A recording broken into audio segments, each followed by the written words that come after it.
ஜீவன்முக்திப்ரதம் தேவம். பரமஹம்ச நித்யானந்தர் ஓர் வாழும் அவதார புருஷர். பிறப்பிலிருந்தே ஞானத்தை ஞான சக்தியை வெளிப்படுத்திய பிறவி யோகி. தமிழிலும் ஆங்கிலத்திலும் பரமஹம்சர் அருளியிருக்கும் 500க்கும் மேற்பட்ட புத்தகங்கள் Telugu, Kannada, Malayalam, Hindi, Sanskrit, Gujarati, Oriya, Bengali, Marathi, French, Croatian, Polish, Portuguese, Italy, German, Danish, Spanish, ரஷ்ய மொழி, சீன மொழி போன்ற 26 சர்வதேச மொழிகளில் மொழிபெயர்த்து வெளியிடப்பட்டுள்ளது.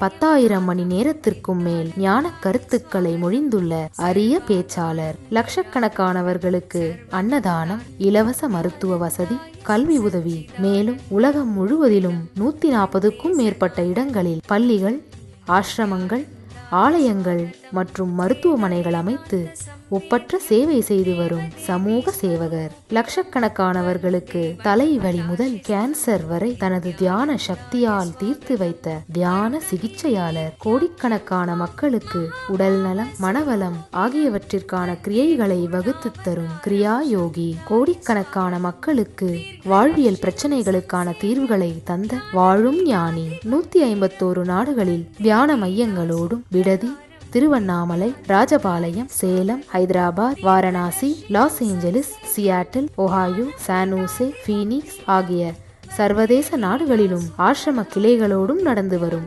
உலகளாவிய நித்யானந்த தியானபீட ஆன்மீக இயக்கத்தின் நிறுவனர். 1 கோடிக்கும் மேற்பட்ட சீடர்களால் ஆத்மார்த்தமாக பின்பற்றப்படும் ஞான குரு. தீட்சையின் மூலம் சக்தி பரிமாற்றத்தை நிகழ்த்தும் அவதார சக்தி. பாரம்பரிய யோகக்கலையை ஆயிரக்கணக்கான யோக மையங்கள் மூலம் உலகமெங்கும் எடுத்துச் சென்ற நவீன கால யோகி. லட்சக்கணக்கான மக்களுக்கு குண்டலினி சக்தியை உயிர்ப்பித்து அஷ்ட சித்திகளை அருளும் அஷ்டமா சித்திதாயகன். இந்தியாவில் பெங்களூரு, ஹைதராபாத், திருவண்ணாமலை மற்றும் சர்வதேச நாடுகளில் Los Angeles, San Jose, Seattle, Toronto, Ohio, Oklahoma, Phoenix, Saint Louis, Malaysia, Brazil, Paris, Guadeloupe, Dallas, New York, New Jersey, Atlanta, Calgary, Vancouver, Singapore என்று உலகம் முழுவதும் வைதீக ஆலயங்களை அமைத்து வேத கலாச்சாரத்திற்கு மறுமலர்ச்சி அளித்த ஆன்மீக சுடர். லட்சக்கணக்கான இளைஞர்களின் எதிர்காலத்திற்கு வழிகாட்டியாய் திகழும் ஒரே இளம் குரு. உலகிலேயே இணையதளத்தின் மூலம் அதிகமாக பார்க்கப்படும் ஆன்மீக குரு. அரசியல் துறையிலும் ஊடகத்துறையிலும் ஊடுருவியிருக்கும் நாத்திக ரவுடி கும்பல்களால் தொடுக்கப்பட்ட மத தாக்குதலையும் தாண்டி ஒப்பற்று ஒளிரும் ஆன்மீக ஒளி. அசைக்க இயலாத என்றென்றும் நிலைத்திருக்கும் ஞான கல்ப விருட்சம்.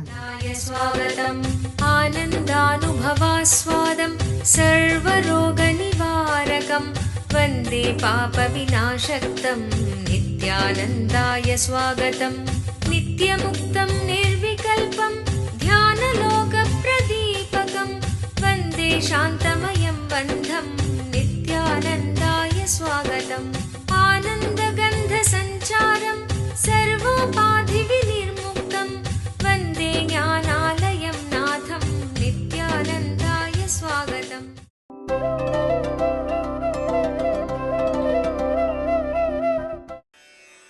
ஏவம் பரம்பரா ப்ராப்தம் இமம் ராஜர்ஷயோ விதுஹ சகாலே நேஹ மஹதா யோகோ நஷ்ட பரந்தப. அர்ஜுனா ரொம்ப அழகா சொல்றாரு. இது ஒரு பெரிய அறிவியல். அதாவது தேவைகளை தாண்டி, ஆசை அச்சத்தை தாண்டி உயர்ந்த பூரணமான உணர்வு நிலையிலே இருந்து இயங்குகின்ற இந்த வாழ்க்கை முறை ஒரு பெரிய அறிவியல். இந்த அறிவியலை வழி வழியாக இந்த யோகத்தை ராஜ ரிஷிகள் அறிந்திருந்தார்கள். அந்த யோகம் காலப்போக்கினாலே இந்த பூவுலகிலே மறைந்து விட்டது. இப்போ இந்த மாதிரி காரணமில்லாமல் ஆசை அச்சங்களை தாண்டி இயங்குகின்றேன் அப்படின்னு அர்ஜுனனுக்கு தன்னுடைய வாழ்க்கையே கிருஷ்ணன் உதாரணமா சொன்னதும் அப்பவும் அர்ஜுனனுக்கு அந்த சந்தேகம் போன மாதிரி கிருஷ்ணனுக்கு தெரியல. அதனால சொல்றாரு, அப்பா நான் மட்டும் இல்லை, இந்த மாதிரி ராஜரிஷிகள் பல பேரும் இந்த சயின்ஸை, இந்த அறிவியலை வாழ்ந்திருக்கிறார்கள். ஆசை அச்சத்தை தாண்டி இனிமையாக இயங்குவது. ஆழ்ந்து புரிந்து கொள்ளுங்கள், நம்ம மூளையில ஆசை, அச்சம் இதை பிரதிபலிக்கின்ற, இதை கட்டுப்படுத்துகிற பாகங்கள் மட்டும் இயங்குமானால் ரொம்ப ஒரு லிமிட்டட் இன்டெலிஜென்ஸ் மட்டும்தான் உங்களுக்கு அவைலபிளாக இருக்கும். அதனால தான் பார்த்தீங்கன்னா பல நேரத்தில் ஒரு செயலினுடைய முழுமைத்தன்மையும் உங்களால் யோசிக்கவே முடியறதில்லை. அந்த எதிர்விளைவு வந்தப்பறம் தான் ஐயோ இதை யோசிக்காமல் விட்டுட்டமேன்னு தோணும். எப்போ நீங்கள் சுதந்திரத்தன்மையிலிருந்தும் ஆனந்தத்திலிருந்தும் யோசிக்க துவங்குகிறீர்களோ அப்போ மட்டும்தான் முழுமையான இன்டெலிஜென்ஸும் உங்களுக்கு அவைலபிளாக இருக்கும். முழுமையான புத்திசாலித்தனம் உங்களுக்கு அவைலபிளாக இருக்கும். கிருஷ்ணன் சொல்றாரு, இந்த மாதிரி பூரணத்தன்மையை அடிப்படையாக வைத்து வாழறது நான் மட்டும் செய்யலை, இந்த விஞ்ஞானத்தை யோகிகள், ராஜ ரிஷிகள் பல பேரும் உணர்ந்திருக்கிறார்கள். நம்முடைய பாரம்பரியத்தை, நம்முடைய நாட்டை ராஜ ரிஷிகள் தான் ஆண்டிருக்கிறார்கள். அதாவது ஆசையையும் அச்சத்தையும் அடிப்படையாக வச்சு இயங்குற மனிதன் ஒரு பெரிய சமூகத்தை கட்டி காக்கின்ற தலைவனாக வாழ முடியாது. நேச்சுரலாக என்ன, அவனுடைய ஆசையை தாக்குகின்ற, அச்சத்தை உருவாக்குகின்ற நபர்கள் என்ன வேணுமோ அவங்ககிட்ட இருந்து பறிச்சுட்டு போயிடுவார்கள். அவனாலே ஒரு சமநிலை தவறாத ஒரு அரசனாக, ஒரு தலைவனாக இருக்க முடியாது. அதனால தான் நம்ம நாட்டில் இந்த ஆசை அச்சத்தை தாண்டி ஜீவன் முக்தர்களாக வாழ்கின்ற ரிஷிகளைத்தான் ராஜாக்களாக நியமித்தார்கள். ராஜ ரிஷிகளாக ஜனகர். அப்படி ஒருவேளை அந்த மாதிரி நபர் ராஜாவாக இருக்க விரும்பலைன்னா அவர் ராஜகுருவாகவாவது இருந்தாக வேண்டிய கட்டாயம் இருந்தது. தசரதன் மாதிரி அரசர்கள் இருந்திருந்தா கூட அவனுடைய சபையிலே ஒரு ஜீவன் முக்த ரிஷி வசிஷ்டர் மாதிரி ஒருத்தர் இருப்பார். அங்கே எடுக்கிற எல்லா தீர்வுகளையும் அவர் தான் இறுதியாக முடிவெடுப்பார். அதாவது நாட்டுக்கு தேவையான நல்லதை அளிக்கக்கூடிய எல்லா முடிவுகளுமே ஆசை அச்சத்தினாலே அலைக்கழிக்கப்படாத மனதுடைய பூரணத்தன்மையுடைய ஜீவன் முக்தர்களுடைய உணர்விலிருந்து வெளியிலே வர வேண்டும் அப்படிங்கிறத நம்முடைய பாரம்பரியத்திலே ஒரு வாழ்க்கை முறையாக வைத்தார்கள். அதனால தான் ராஜ ரிஷிகள்னு ஒரு பாரம்பரியமே நமது நாட்டில் இருந்தது. ரிஷிகளாக வாழுகின்ற அரசர்கள், ரிஷித்தன்மையோடு இருக்கின்ற அரசர்கள், அல்லது ரிஷிகளை ராஜகுருவாக கொண்ட அரசர்கள். இந்த ராஜ ரிஷிகள் இந்த யோகத்தை அறிந்திருக்கின்றார்கள். ஆனால் காலப்போக்கிலே இந்த யோகம் இந்த உலகத்திலே மறைந்து விட்டது. யோகோ நஷ்டப்பரந்தபக. காலப்போக்கிலே நல்ல விஷயங்கள் பலது அழிந்து விடுவது போலே, காலப்போக்கிலே இவைகளை அழிந்து விடுவது போலே இந்த யோகமும் அழிந்து விட்டதுன்னு சொல்றார். பூரணத்துவத்தை அடிப்படையா வச்சே ஆசை அச்சம் இல்லாமலே இயங்க முடியும்னு சொன்னா உங்களாலே பெரும்பாலான பேரை நம்ப முடியாது. அது எப்படி? இல்லல்லப்பா, சாமி ஏதோ கதை சொல்றாருப்பா, அது எப்படி ஆசை அச்சம் இல்லாம இயங்க முடியும்? ஆழமா புரிஞ்சுக்குங்க. உண்மையில அந்த மாதிரி எங்கற உணர்வுக்குள்ள நீங்க போனீங்கன்னா மட்டும்தான், இல்லை அந்த எங்கறவர்களுடைய வாழ்க்கையை நெருக்கமா அருகாமையில் இருந்து பார்த்தீங்கன்னா மட்டும்தான் இது சாத்தியம்னு தெரியும். இல்லைன்னா சாத்தியம்ங்கிறத உங்களால கற்பனை கூட பண்ணி பார்க்க முடியாது.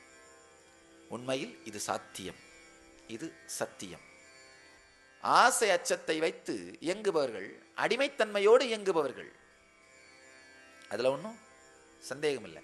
ஆனா சுதந்திரத்தன்மையை அடிப்படையாக வைத்து இயங்குபவர்கள், அப்பா இதனால ஒன்றும் இழந்துடவும் போறதில்லை, இல்லை வந்தாலும் ஒன்றும் அதனால பெருசா ஆயிர போறதில்லை, வந்தா ஓகே, வரலன்னா ஓகே.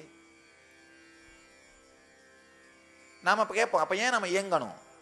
எனக்கு இனிமையா இருக்கு, சுதந்திரமா இருக்கு, சும்மா ஏன் உட்கார்ந்துருப்பானே, ஏதாவது சமூகத்துக்கு செய்வோம், நாம இருக்கிற உலகத்துக்கு ஏதாவது செய்வோம். நம்முடைய இயற்கை இயங்குகிற பழக்கம், ஏதாவது செய்வோம். இருக்கிற இன்டெலிஜென்ஸை வச்சு, இருக்கிற எனர்ஜியை வச்சு எதையாவது செய்வோம்.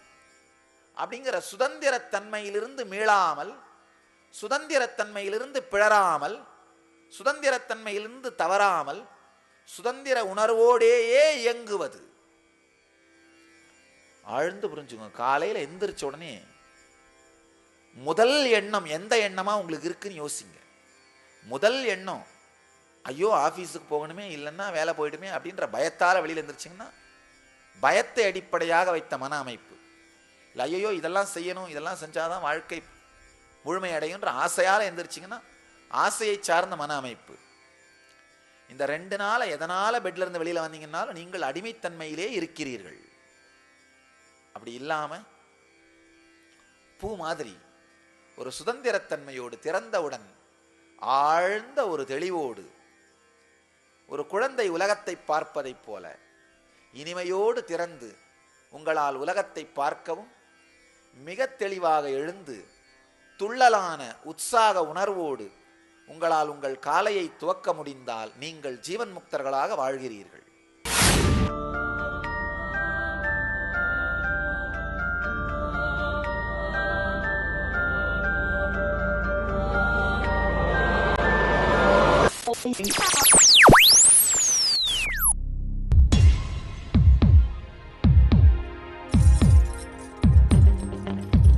தீராத நோயிலிருந்து விடுபட வேண்டுமா?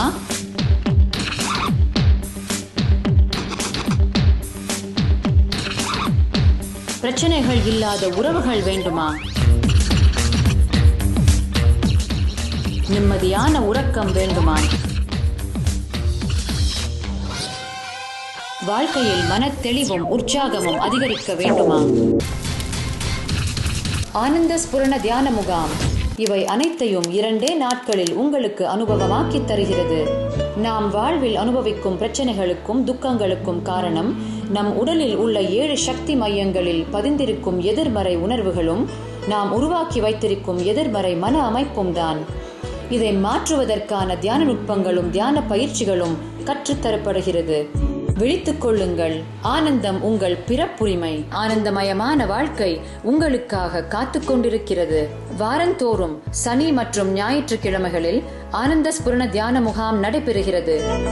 நடைபெறும் இடம் நித்யானந்த தியான பீடம், கிரிவலப்பாதை, திருவண்ணாமலை. தொலைபேசி எண்கள் 7200003311 7200003322. நமக்கெல்லாம் தோணலாம், நம்ம எல்லாருக்கும் பல பேருக்கு தோணும், எப்படியாவது ஒரு 10 கோடி லாட்டரியில் இருந்துச்சுன்னா அதோட அன்னையோட எல்லாத்தையும் மூட்டை கட்டி வச்சுட்டு வீட்டில் படுத்திருக்கலாமேன்னு. சில பேருக்கு என்ன தோணும், இல்லை ஒரு 100 கோடி லாட்டரியில் இருந்துச்சுன்னா மூட்டை கட்டி படுத்திருக்கலாமேன்னு. சாதாரண கொஞ்சம் மனம் வந்த உடனேயே எல்லாத்தையும் தூக்கி போட்டுடலாம்னு நினைக்கிறேன். அப்போ என்ன அர்த்தம்? வேகத்தால் அழுத்தத்தால் தான் இயங்கிட்டு இருக்கோன்னு அர்த்தம். இங்கே எம்பெருமான் தெளிவாக சொல்றாரு, நான் எல்லாத்தையும் அடைஞ்சு முடிச்சிட்டேன், இதுக்கு மேலே அடையிறதுக்கு ஒன்றும் இல்லை, இதுக்கு மேலே சுகம்னு ஒன்று எனக்கு இல்லை, ஆனாலும் இயங்குகிறேன். தன்னுடைய வாழ்க்கையே மாதிரியாக காட்டுகிறார். எல்லா ஞானிகளுமே அவதார புருஷர்களும் அடையப்பட வேண்டியது ஒன்றுமே இல்லை. இருக்கிற எல்லா சுகங்களுடைய உச்ச சுகத்தை, நித்திய ஆனந்தத்தை தனக்குள்ள உணர்ந்து விட்டவர்கள். அப்போ ஏன் இயங்குகிறார்கள்? எப்படி எந்த விதமான தேவைகளையும் தாண்டி இயங்குகிறார்கள்? அந்த அறிவியல் என்ன, அந்த சயின்ஸ் என்ன?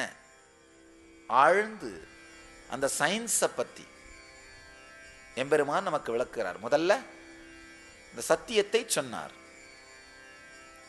இந்த முதல் சூத்திரத்தின் மூலமாக கர்மங்களை செய்யாமல் இருப்பதனாலேயே ஜீவன் முக்தத்தன்மை, பூரணத்தன்மை அடையப்படுவதில்லை என்ற சத்தியத்தை நமக்கு அறிமுகம் பண்ணார். அடுத்ததாக தன்னுடைய வாழ்க்கையே உதாரணமாக காமிச்சு, எனக்கு எதுவுமே அடையப்பட வேண்டியதில்லை, இருந்தாலும் நான் இயங்குகிறேன் அப்படின்ற தன்னுடைய வாழ்க்கையே உதாரணமாக முன்வைத்தார். நம்மளால இந்த ஆசை அச்சம் இல்லாமல் ஒரு நாள் கூட இயங்க முடியாது. அப்படின் போது அவர் மட்டும் எப்படி இயங்க முடியும்? ஆனால் அந்த உணர்வுக்குள் சென்றோமானால், ஆனந்தமயம் பொங்குமானால், ஆசை அச்சம் இல்லாமல் இயங்குவது சாத்தியம். அந்த சாத்திய கூற்றை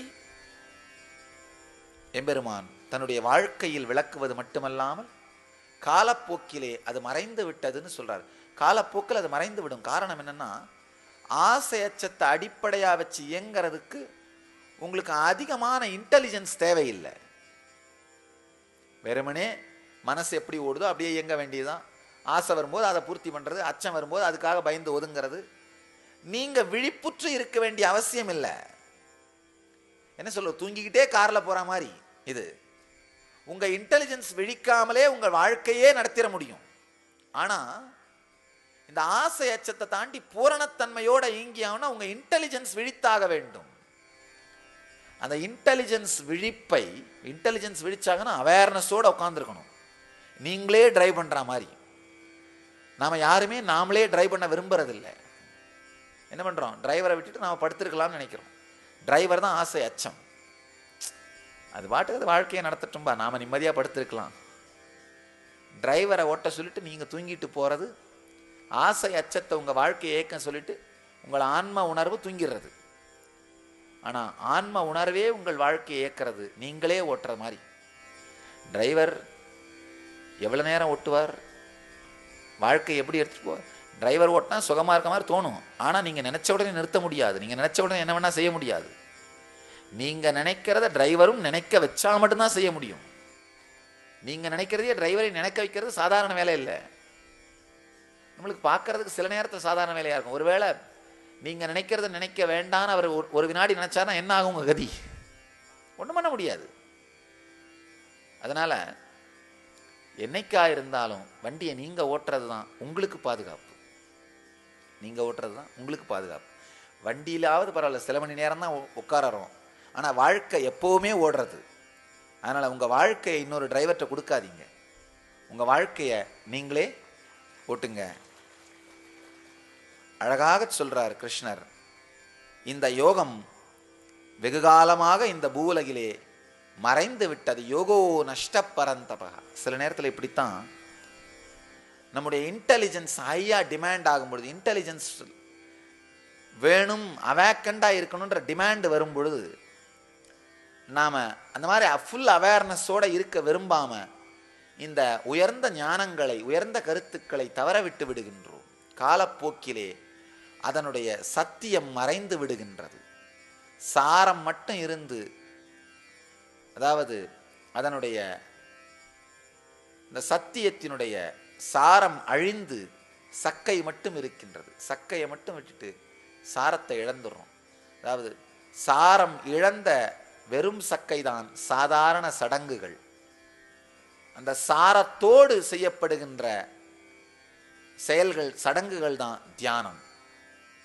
சாரம் தெரிந்து செய்தால் சாதாரண சடங்கு கூட தியானமாகிவிடும். சாரம் தெரியாது செய்தால் தியானமாக இருந்தாலும் சடங்காக மாறிவிடும். சாரம் புரியலைன்னா தியானமே சடங்கு தான். சாரம் புரிஞ்சா சடங்கு கூட தியானம். சாரம் புரிஞ்சதுன்னா எல்லா சடங்குகளுமே மிகப்பெரிய தியானமாக மாறிவிடும். சாரம் புரியாம வெறுமனே செய்யப்படும் பொழுதுதான் அது சடங்காக இருக்கும். அவைகள் சாதாரண சடங்குகள். இங்க கிருஷ்ணன் சொல்றாரு, இந்த பூரணத்தன்மை யோகம், பூரணத்தன்மையிலிருந்து செயல் செய்கின்ற யோகம் காலப்போக்கிலே உலகத்திலே மறைந்து விட்டது அப்படின்னு சொல்றாரு.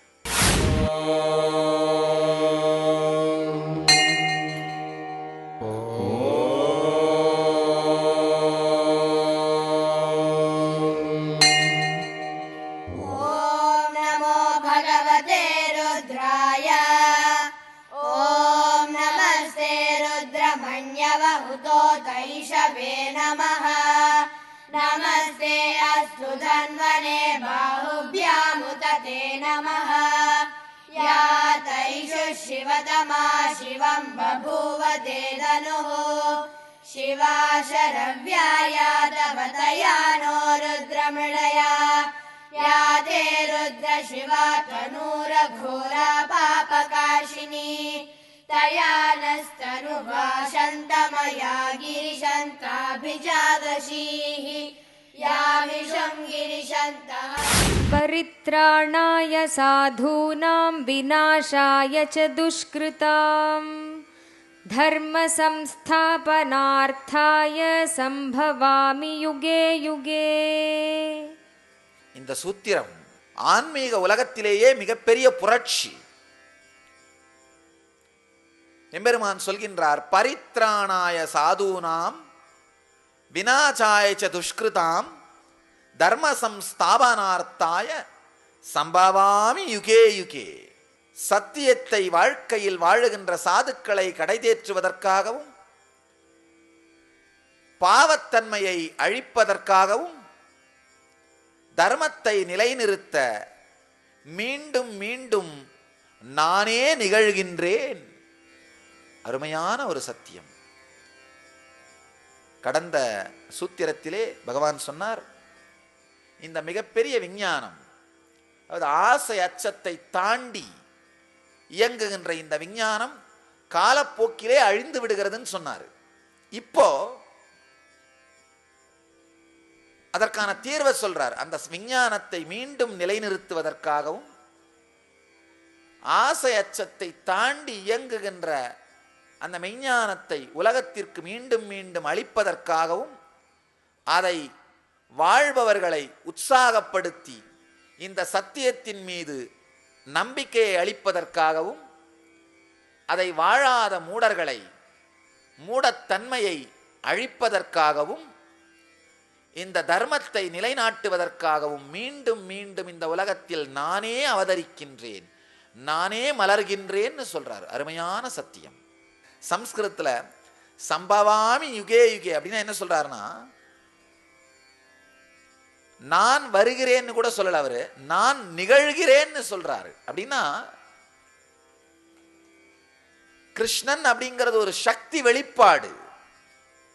யார் யாரெல்லாம் அந்த கிருஷ்ண அனுபூதியை அடைந்திருக்கிறார்களோ, ஞான அனுபூதி அடைந்திருக்கிறார்களோ, அவர்கள் எல்லோருமே அந்த சத்தியத்தை வெளிப்படுத்துகிறார்கள். புத்தத்தன்மையை அடைந்தவர்கள் எல்லோரும் புத்தர்கள், சிவத்தன்மையை அடைந்தவர்கள் எல்லோரும் சிவனுடைய வடிவங்கள், கிருஷ்ணனின் ஆனந்தத்தன்மையை அடைந்தவர்கள் எல்லோரும் கிருஷ்ணனின் வடிவங்கள். ரொம்ப அருமையான சூத்திரம்.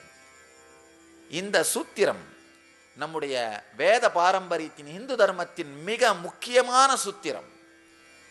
இந்த சமூகத்தை பற்றியும் மதங்களை பற்றியும் ஆராய்ச்சி செய்கின்ற ஒரு பெரிய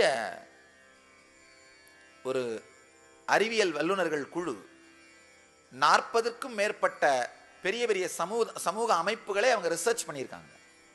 அவங்க சொல்ற ஒரு முக்கியமான சத்தியம் என்னன்னா, எதிர்காலத்தில் மனித சமுதாயத்துக்கு கெடுதல் இல்லாத ஒரு மத அமைப்பும் மன அமைப்பும் ஆன்மீக அமைப்பும் வேணும்னா அது பல கடவுள்களையோ அல்லது எல்லா கடவுள்களையும் ஏற்றுக்கொள்ளக்கூடிய மத மன அமைப்பா மட்டும்தான் இருக்க முடியும்னு சொல்றாங்க. எதிர்காலத்தில் மனித குலத்துக்கு அமைதி வேணும்னா ஒரே வழி என்னன்னா, எங்களது மட்டும்தான் அப்படின்னு சொல்லாமல் எல்லாவற்றையும் அன்போடு அரவணைத்துக் கொள்ளுகின்ற சமூக அமைப்பினால மட்டும்தான் முடியும். அந்த விஞ்ஞானிகள் மிக தெளிவாக சொல்கிறார்கள், அந்த மன அமைப்பு இந்தியாவில் இந்தியர்களுக்கு மட்டும்தான் இருக்குன்னு சொல்றார்கள். அதனால எதிர்கால மதம், எதிர்கால மன அமைப்பு நமக்கு மட்டும்தான் இருக்கு. ஆழ்ந்து புரிந்து கொள்ளுங்கள். அந்த மன அமைப்புக்கு காரணம் இந்த ஒரு சூத்திரம். வாழும் ஞானி பரமஹம்ச நித்யானந்தர் வழங்கும் கல்பத்தரு முழுநாள் ஞான அனுபவ முகாம். கல்பத்தருவில் நீங்கள் பெறும் உடல் நலம், வாழும் ஞானியிடம் நீங்கள் பெறும் தீட்சை உங்களின் உடலிற்கும் மனதிற்கும் சக்தியளித்து குணமளிக்கின்றது. தொடர்ந்து பெறும் தீட்சைகளால் ஒரு மனிதருக்குள் 1300% வரை சக்தி அதிகரிக்க முடியும். இது உடல் நலத்தை நேரடியாக அதிகரிக்கின்றது. தொடர்ந்து 21 நாட்கள் எடுத்துக்கொள்ளும் தீட்சை மேற்சொன்ன சக்தி மாற்றங்களை உங்களுக்குள் நிலையான அனுபவமாக மாற்றுகின்றது. பக்தர் வேண்டும் வரம் கூடும் நேரம் நித்யானந்தன் தரும் கல்ப. மேலும் விவரங்களுக்கு நித்யானந்த தியான பீடம், கிரிவலப்பாதை, திருவண்ணாமலை. தொலைபேசி எண்கள் 7200003311, 7200003322, www.nityananda.org. மீண்டும் மீண்டும் நானே மலருகின்றேன்னு சொல்லிடுறாரு. இன்னொரு முக்கியமான விஷயம், நானே வருகின்றேன்னு கூட அவர் சொல்லல, நான் மலருகின்றேன்னு சொல்றார், நான் நிகழ்கின்றேன்னு சொல்றார். சம்ஸ்கிருதத்தில் அந்த வார்த்தைக்கு எக்ஸாக்டா என்ன அர்த்தம்னா, சம்பவாமி யுகே யுகே அப்படின்னா என்ன சொல்ல வர்றாருன்னா, நான் நிகழ்கிறேன்னு சொல்றாரு, நான் வருகிறேன்னு சொல்லல. நான் வருகிறேன்னு சொல்லினா கூட என்ன பண்ணுவோம் நாம, ஒருவேளை அந்த மயில் தொகையை வச்சுக்கிட்டு அந்த புல்லாங்குழலை பிடிச்சிட்டு அந்த கோபியரோட அவரே அந்த மஞ்சள் உடைய உடுத்திட்டு வருவார்னு வெயிட் பண்ணிட்டு இருப்போம். பெரிய பிரச்சனை. அதனால தான் அவர் என்ன சொல்றாரு, நானே வருவேன்னு கூட சொல்லல, நான் நிகழ்கிறேன் அப்படின்னா மிகப்பெரிய அந்த வார்த்தைக்கு, வருகிறேன்ற வார்த்தைக்கும் நிகழ்கிறேன்ற வார்த்தைக்கும் மிகப்பெரிய வித்தியாசம் இருக்கு. அவர் என்ன சொல்ல வர்றாருன்னா, நான் ஒரு சக்தி, அதனால பல உடல்கள் மூலமாக பல வடிவங்கள் மூலமாக மீண்டும் மீண்டும் இந்த சத்தியத்தை உலகத்திற்கு சொல்வதற்காக, இந்த தர்மத்தை உலகத்திற்கு நிலைநாட்டுவதற்காக, இந்த சக்தியை உலகத்திற்கு அளிப்பதற்காக நான் நிகழ்ந்து கொண்டே இருப்பேன்னு சொல்றார். அதனால தான் நம்முடைய வேத பாரம்பரியம் தான் லைவ் ஸ்ட்ரீம், லிவிங் ஸ்ட்ரீம். உயிரோடு இருக்கின்ற ஞான குருமார்களின் அவதார புருஷர்களின் வாழையடி வாழையென வந்து கொண்டே இருக்கின்ற அவதார புருஷர்களின் இடைவிடாத உடைபடாத அறுபடாத சங்கிலியாக தொடர்ந்து வந்து கொண்டிருக்கிற அவதார புருஷர்களின் மிக நீண்ட உயிருள்ள உயிர்த்தன்மை உடைய பரம்பரை நம்முடைய வேத பரம்பரை. உங்கள் எல்லோரையும் நித்யானந்தத்தில் நிறைந்து, நித்யானந்தத்தில் மலர்ந்து, நித்யானந்தத்தில் கரைந்து, நித்யானந்தமாகிட ஆசீர்வதிக்கின்றேன். நன்றி. ஆனந்தமாக இருங்கள். நித்யானந்த தியானபீடம், நித்யானந்தபுரி ஆஃப் மைசூர் ரோடு, விடுதி, பெங்களூர். 9742203311 08027202084.